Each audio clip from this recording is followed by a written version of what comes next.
विश्वमूर्तिर्महामूर्तिर्दीप्तमूर्तिरमूर्तिमान् अनेकमूर्तिरव्यक्तः शतमूर्तिः शताननः एकोनैकः स वक्र किं यत्तत्पदमनुत्तमम् लोकबन्धुर्लोकनाथो माधवो भक्तवत्सलः सुवर्णवर्णो हेमाङ्गो वराङ्गश्चन्दनाङ्गदी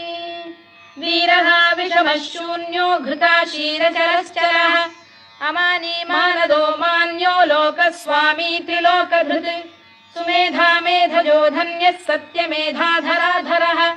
तेजो वृषोद्युतिधरः सर्वशस्त्रभृताम्बरः